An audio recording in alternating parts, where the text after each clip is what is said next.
ये जुमला हज़रत अली का मुझे बेहद पसंद है कि जो चीज़ तुम्हारे हाथ से चली जाए ना, उस पर कभी अफसोस नहीं करना।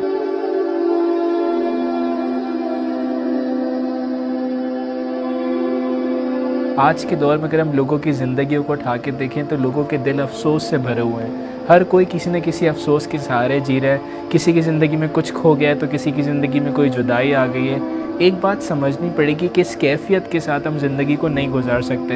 इनफैक्ट ज़िंदगी में आगे तो नहीं बढ़ सकते। बहुत से लोग ज़िंदगी में आगे देखने के बजाय पीछे देख रहे हैं। उनको चाहिए कि अपने मुस्तकबिल के बारे में सोचें, अपने मुस्तकबिल को बेहतर बनाएं। मौलाना रूमी भी कमाल का जुमला कहते हैं कि अगर तुम्हारी ज़िंदगी से कोई चीज़ खो गई है ना, तो उस पर रंज ना करो, क्योंकि खुदा ने जो चीज़ तुम्हारी ज़िंदगी से ली है ना, वो किसी न किसी और फॉर्म में ज़रूर पलटाएगा। अक्सर देखा गया कि किसी घर में किसी नौजवान की वालदा का इंतकाल हो गया है, वालिद साहब का इंतकाल हो गया और वो उस रंज के साथ ज़िंदगी गुजार रहा है कि मेरी वालदा चली गई। लेकिन कुछ सालों बाद जब उसकी शादी होती है और जब दुल्हन घर में आती है, उसकी औलाद घर में आती है, तो कहीं ना कहीं खुशी ज़रूर वापसी पलटती है।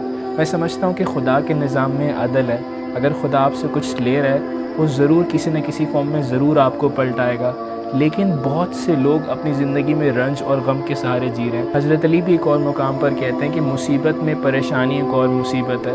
अगर तुम किसी परेशानी में और किसी मुसीबत से निकलना चाहते हो तो तहम्मुल के साथ उस मरहले के बारे में सोचो कि मैं इस परेशानी से कैसे निकलूं, इस मुसीबत से कैसे बाहर आऊँ। लेकिन अक्सर उस परेशानी के अंदर और परेशान होने लगते हैं, बल्कि अपने तहम्मुल को खो बैठते हैं, अपने अंदर सब्र और इस्तिकामत को खो बैठते हैं, जिसकी वजह से उस मसले को हल नहीं कर पा रहे होते, बल्कि वो मसला बढ़ता चला जा रहा होता है। अगर मैं 3 जुमलों में ज़िंदगी को समअप करूँ तो मुझे 3 जुमले बेहद पसंद हैं।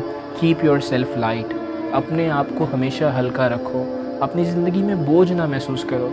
अगर कोई चीज़ चली गई है, किसी से ताल्लुकात ख़राब हो गए, तो कोशिश करो कि वो ताल्लुकात बेहतर हो जाएं। किसी ने तुम्हें कुछ बुरा कह दिया, तुमने किसी से कुछ एक्सपेक्ट किया तो एक्सपेक्टेशन पूरी नहीं हुई, तो ज़्यादा बुरा महसूस करने की ज़रूरत नहीं है। उस भारीपन को फिर यहाँ पे अक्सर लोग सवाल कर लेते हैं कि वो हमें तो महसूस होता है, हम किस तरह से लोगों को अवॉइड करें। एक बात समझनी पड़ेगी, अगर मेरी ज़िंदगी में गोल्स हैं, मुझे आगे बढ़ना है, मैं अपने फ्यूचर की तरफ देख रहा हूँ, मुझे ज़िंदगी में कहाँ जाना है, मुझे बात पता है, मेरे गोल्स क्या हैं, तो मैं समझता हूँ हमें बात समझनी पड़ेगी कि इस रंज और कैफियत को, इस बोझ को हम ज़िंदगी में अफोर्ड नहीं कर सकते। अगर मुझे ज़िंदगी में अपने हदफ़ को हासिल करना है तो मुझे हल्का महसूस करना पड़ेगा, और मुझे हल्का महसूस करने के लिए मुझे ख़ुद अपने इमोशंस को कंट्रोल करना पड़ेगा। मुझे ख़ुद अपनी ज़िंदगी में से इस बोझ को निकालना पड़ेगा, अपने हदफ़ की तरफ निगाह रख कर। सो ये बात बहुत ज़रूरी कि अगर आपकी ज़िंदगी से कोई चीज़ चली गई है तो उस पर अफसोस ना करें, बल्कि इत्मीनान रखें। खुदा के निज़ाम में अदल है। इनफैक्ट खुदा पर यकीन एक बहुत ही इंपॉर्टेंट मौजू है, मैं समझता हूँ, जिस पर बात करने की बेहद ज़रूरत है।